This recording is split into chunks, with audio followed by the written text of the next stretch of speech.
Inilah sosok Alvin, siswa SMP di Banjarmasin yang tersenyum lantaran bisa memakan daging berkat makan siang gratis. Biasanya Alvin kelaparan. Alvin pun tak bisa menutupi kebahagiaannya bisa makan daging. Yang kusesalkan dari program makan siang bergizi gratis dari Bapak Prabowo ini tahu apa? Kenapa Bapak Prabowo nggak jadi presiden waktu aku masih SD dulu? Intinya apa? Kurang cepat Bapak Prabowo jadi presiden. Ya karena apa? Aku juga termasuk orang ya anak waktu SD, SMP, SMA jarang makan enak. Kalau makan enak contohnya ya kan, tunggu jual dulu ayam 10 ekor baru bisa makan enak. Karena banyak kali ayamku dulu. Nggak terlalu kali lah, banyak gitu loh. Ya, jarang sarapan Bapak. Ya, kalaupun sarapan paling kencang itu bakwan sama godok-godok. Tahu kalian godok-godok? Kalau orang Sumatera Utara tahu itu ya, adonan tepung dan pisang yang digoreng. Itulah godok-godok. Makanya nggak jarang kami kalau di sekolah itu makan bakwan 3 bayar 1. Bukan faktor nakal, bukan Pak, faktor lapar. Itu dia. Nah sekarang Bapak Prabowo mengadakan program makan siang bergizi gratis. Banyak sekali profesor-profesor itu seperti seperti Megawati, baru itu Rocky Gerung, begitu juga Amin Rais, begitu juga Anies Baswedan mengkritik masalah program makan siang gratis ini. Tapi nggak tahu aku entah kenapa ya kan, orangnya itu aja yang kritik. Megawati katakan apa? Coba aku mau bilang lagi kalau misalnya ketemu sama Prabowo, wah itu coba dievaluasi lagi 10.000 dapat apa? Bu, 10.000 kalau dijadikan mie instan dapat 4 bungkus. Nggak usah pakai telur, nggak usah pakai daun bawang, nggak usah pakai bawang goreng. 4. Itu kemungkinan terburuk dulu ya. Nggak usah merek yang agak tinggi itu, nggak usah merek-merek high class, yang low class pun juga nggak apa-apa. 10.000 dapat apa? Dia bandingkan 10.000 itu ya dengan keluarga dia, dengan dibandingkan dengan keluarga anak-anak orang tukang cuci, tukang ngepel, tukang sapu, pemulung. Coba bayangkan kalian ya, nggak bisa. Makanya aku bilang Bapak Prabowo berapa kali kesempatan mengatakan ya kan, ini profesor apa sih, profesor goblok. Makanya dibilang Bapak Prabowo ya kan, ini orang ini pintar otaknya tapi hatinya nggak bisa merasakan apa yang dirasakan oleh orang-orang kecil. Makan siang gratis itu bukan untuk anak SD, untuk ibu hamil supaya nutrisinya bagus. Loh, saya jangan nanti dianggap sombong. Saya itu profesornya 2, doktor honoris kausanya 10, dan itu dapatnya juga nggak dari Indonesia aja. Alhamdulillah. Ku hitung kan 10.000 tuh. Apa yo? Apalagi sekarang harga naik. Mas Bowo, kalau dengar ini tolong deh suruh dihitung lagi. Saya mau bikin program memberi makan untuk semua anak Indonesia pun diejek. Pun ada yang tidak setuju. Sampai sekarang ada profesor-profesor yang pintar-pintar kok nggak setuju. Heran saya. Profesor pintar atau bodoh, saya nggak tahu.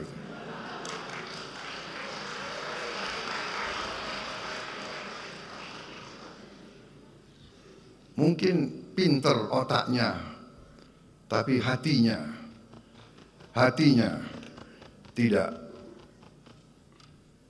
tidak bisa merasakan. Kalau anak-anak itu, kalau anak lapar ke sekolah itu bagaimana caranya? Dia tidak bisa merasakan. Makan siang gratis itu bukan untuk anak SD, untuk ibu hamil supaya nutrisinya bagus. Rocky Gerung begitu juga. Yang penting itu bukan makan siang gratis. Yang penting itu pendidikan gratis. Karena makan siang gratis itu syarat korupsi. Era Sri Mulyani sudah selesai itu. Sri Mulyani mungkin sekali sudah ditegur oleh World Bank supaya jangan lagi ikut campur, ikut menyusun sesuatu yang berbahaya bagi Indonesia itu. Karena makan siang itu pasti dianggap sebagai hal yang korupsinya akan, rantai korupsi akan panjang tuh. Kenapa kau nggak dapat proyek dari situ? Bro, ku bilang sama kau, ya otakmu di mana? Anak kalau nggak makan, pendidikan segratis apapun juga nggak akan masuk pelajaran itu. Kau nggak pernah punya anak sih. Makanya kau nggak bisa merasakan bagaimana membesarkan seorang anak, 2 orang anak, 3 orang anak dari penghasilan yang pas-pasan. Ya, nggak tahu ya, mungkin dia berasal dari keluarga yang mampu dulunya kan begitu, keluarga akademik, makanya dia ngomong akademik aja terus, teori aja terus. Begitu juga Anies Baswedan, katanya apa? Kenapa mau kasih makan siang gratis? Udah terlambat. Harusnya kasih makan siang gratis itu ketika anak-anak di dalam kandungan kepada ibu hamil. Oke, sekarang begini dulu ya. Biar ku bentuk dulu otakmu itu biar agak-agak jernih dulu. Biar ku cuci dulu otakmu itu. Kalau misalnya kita kasih sama ibu hamil, oke, ibu hamil dapat nutrisi, ya kan? Tapi kan nutrisinya itu ya sebagian ke ibunya, sebagian ke anaknya. Kan begitu, ya kan? Setelah lahir contohnya, ya. Setelah lahir, dah anak-anak di stop, nggak dikasih makan gratis lagi. Ya, itu dia ya. Jadi bagaimana kira-kira? Apa cukup cuma sebegitu? Sekarang begini ya, anak-anak itu betul kayak kau bilang itu, mulai dari kandungan diperhatikan nutrisinya. Tapi paling tidak pemerintah memberikan makan gratis pada anak SD itu sudah start yang luar biasa. Coba bayangkan kalian ya, coba siapa yang kemarin itu yang mantan calon wakil presiden itu nyata yang sekarang jadi Menko.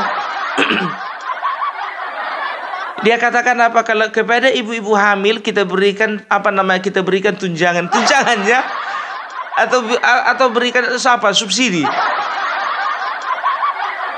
Nah, si Ganjar begitu juga. Jangan kasih makan gratis karena terlambat, lebih bagus dikasih internet gratis. Kalapa. Lape pulut. Sekarang begini, kadang-kadang orang ini memang jujur aja gue bilang, kadang-kadang ngehe gitu lah. Tahu kalian ngehe enggak? Ngawur ngaco. Ya, coba jalan-jalan dulu kau. Ya, makanya inilah contoh gubernur yang nggak pernah jalan-jalan waktu dia menjabat. Sudah jelas-jelas provinsi dia adalah provinsi dengan tingkat kemiskinan yang tertinggi. Ya, dan juga dia mengakui bahwasanya dia gagal jadi gubernur. Kayak mana nggak gagal? Berarti nggak pernah turun ke lapangan. Turun ke lapangan kadang-kadang tapi sambil bawa kamera. Parah pencitraannya itu. Makanya coba lihat dulu. Coba nggak pernah kau tengok ada anak-anak yang pergi nggak sarapan. Kadang pun juga keluarganya makan nasi aking. Mungkin juga anak-anak itu makan geplek, ya kan. Setelah itu ada anak-anak ya yang yang pergi sekolah itu ya, makannya itu cuman sekali waktu, cuman pergi sarapan, makan siang nggak makan siang. Coba itu karena apa ya? Karena faktor kemiskinan. Percuma kok jadi gubernur di provinsi yang miskin. Ya, dia sendiri yang mengakui nggak bisa menekan tingkat kemiskinan kan. Jadi coba bayangkan kalian ya, coba ya. Kalau kita lihat banyak kisah-kisah pilu ya ketika pemerintah memberikan program makan gratis ini ya, adalah anak-anak. Kalau ku tengok ya kan, ada itu anak-anak SD dengan segala kepolosiannya, itu yang ada di Palembang, Sumatera Selatan itu ya kan, dia nggak makan makanannya itu, nggak makan nasinya itu, katakan apa, buat ibu saja. Begitu ditanya, ibu kamu kerja apa? Ibu saya kerjanya ngepel, nyapu di rumah orang, ya. Ya, bisa dikatakan ya. Coba ya, ini contoh satunya. Baru ada lagi di Gorontalo. Di rumah tidak ada nasi. Betul, tidak ada nasi. Silakan makan. Kenapa? Kenapa tidak mau makan? Kenapa? Ya. Mau kasih Pak Mama. Kenapa mau kasih Pak Mama? Nak? Ya? Di rumah tidak ada nasi. Betul, tidak ada nasi. Masya Allah. Ya, silakan. Mana buka dulu, nak. Buka.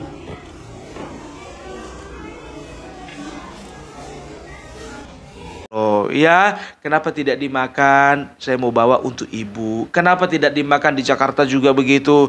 Saya mau bawa untuk nenek. Nenek saya lagi sakit.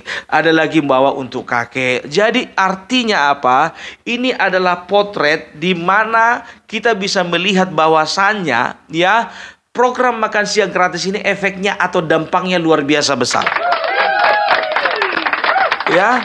Coba ya, yang pernah ngelihat video atau di TikTok atau di YouTube atau di Facebook ya mengenai apa namanya makan siang yang dilakukan di Papua. Coba lihat mereka makan dengan lahapnya, mereka makan dengan apa namanya dengan menggebu-gebu, dengan semangat. Karena apa?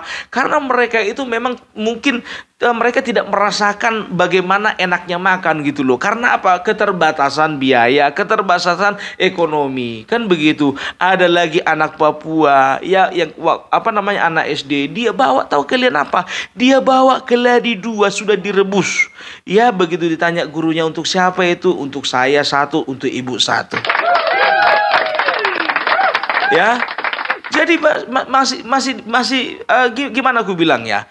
Kalau aku katakan sebetulnya Indonesia ini perlu makan gratis gitu. Karena apa ya? Sekarang begini ya, banyak negara-negara ya yang melakukan hal yang sama seperti China, Jepang, begitu juga India ya, dan juga beberapa negara lainnya melakukan hal-hal tersebut. Karena apa? Karena mereka tahu kalau anak dibiarkan tidak mendapat nutrisi yang baik, maka anak tersebut bisa dipastikan akan kekurangan nutrisi di dalam melakukan kegiatannya, aktivitasnya. Maka konsentrasinya akan terganggu dan mereka akan menciptakan generasi-generasi yang bantat gitu loh, generasi-generasi yang ya bisa dikatakan ya, tahu sendirilah kalian kalau misalnya anak kekurangan nutrisi kan begitu. Nah, sekarang coba bayangkan kalian, mereka ini ya, orang-orang yang mengkritik ini ya, selalu mereka itu mengkeluarkan berita-berita atau video-video di mana anak-anak apa namanya komplain tentang masakannya kurang enak lah, yang dagingnya kurang banyak lah, apa segala macam. Itu kan hanya 1, 2, 3 kasus kan begitu. Nah sekarang begini, masalah kurang enak ya, ada itu anak SD sampai Deddy Corbuzier pun ngamuk. Ngamuk apa dibilangnya? Kalau misalnya kau rasa makanan itu kurang enak, gak usah dimakan. Gue pengen tahu lu sekaya apa sih lu? Ya, maka sekarang gini, ini namanya bantuan. Kalau mau makan, kalau enggak usah. Itu aja repot. Itu dia, ini orang-orang yang menyebut namanya profesor, ya kayak Megawati katakan apa? Gelar saya profesor 2. Doktor honoris saya ada 10. Tapi nggak pernah memiliki kebijaksanaan di dalam menyikapi dan meresponi apa yang menjadi masalah masyarakat. Bapak Prabowo, Ibu Mega, Bapak Prabowo itu ya, itu adalah seseorang yang nggak pernah hidup miskin, nggak pernah itu, ya. Tapi ya dia terpanggil bagaimana caranya untuk mengentaskan kemiskinan itu. Dan beliau belajar berempati ya dengan situasi masyarakat yang masih hidup di bawah garis kemiskinan.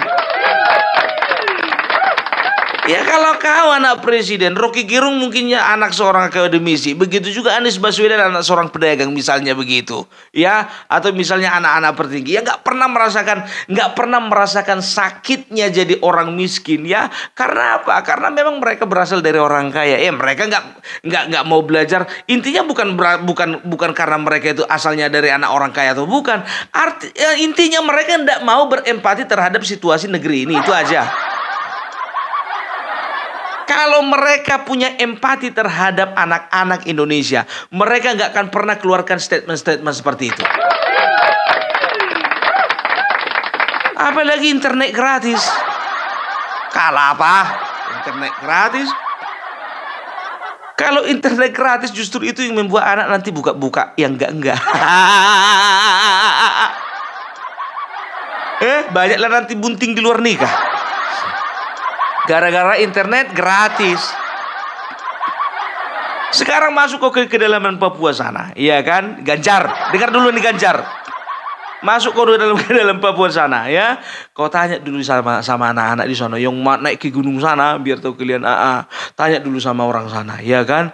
Anak-anak di sana, mana lebih perlu makanan gratis atau internet gratis? Langsunglah orang itu nanya, Bapak bodoh atau bagaimana?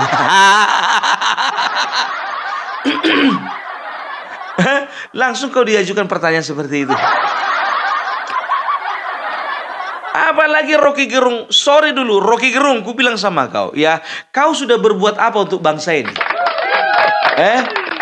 Bapak Prabowo, ya, di awal-awal program makan siang bergizi gratis ini, beliau menghibahkan uang pribadinya.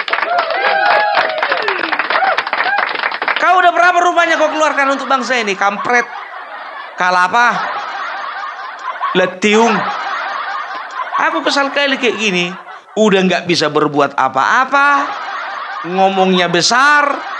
Pikirannya busuk.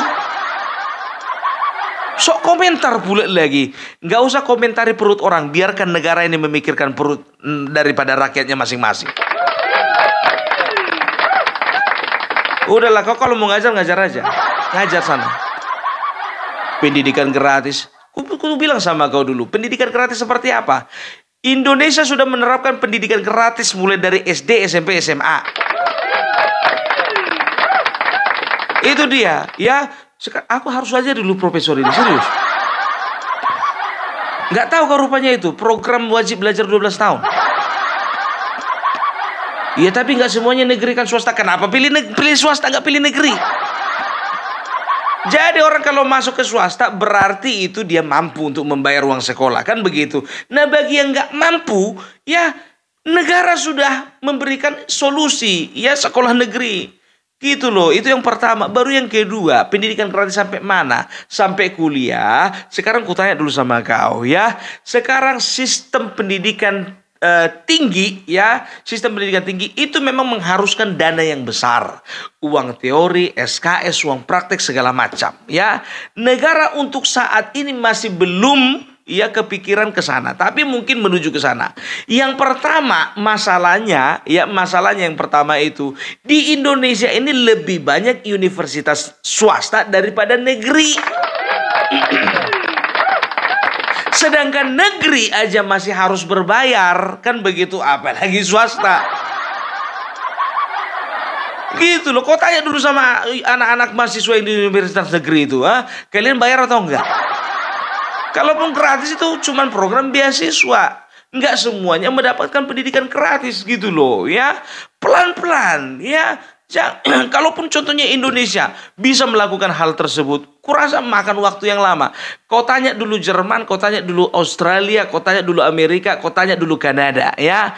Pendidikan gratis sampai sebatas mana yang disediakan negara untuk masyarakat? So hebat kali kau. Pendidikan gratis. Udah dikasih 12 tahun.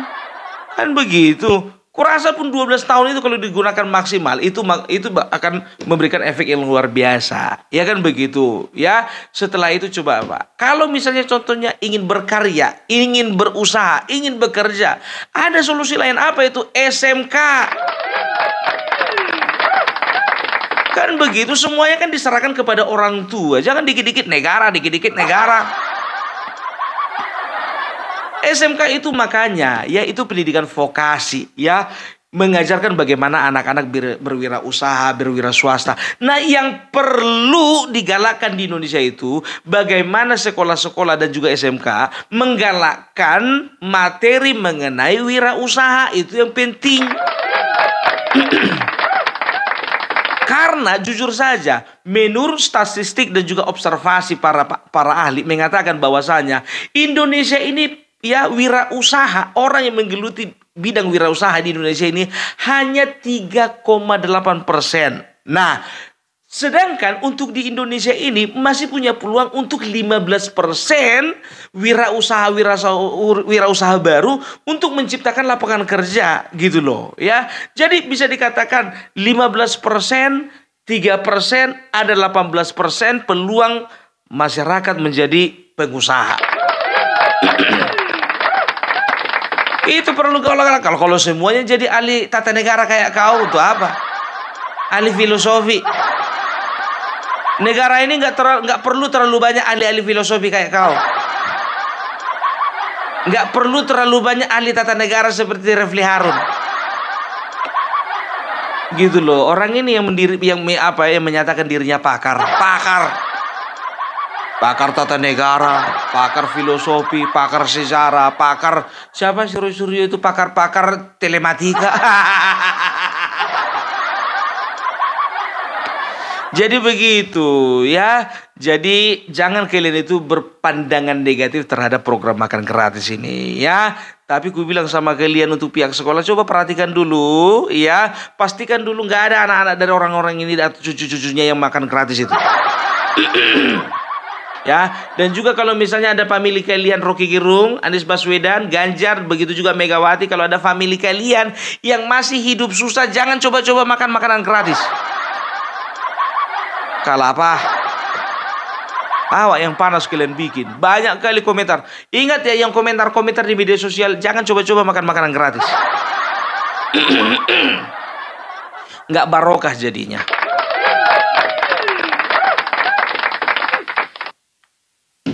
Itu dia, ya.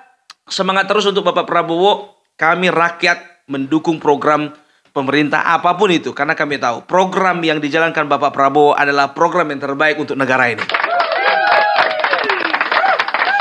Oke, salam Parabelak, salam NKRI. NKRI harga mati.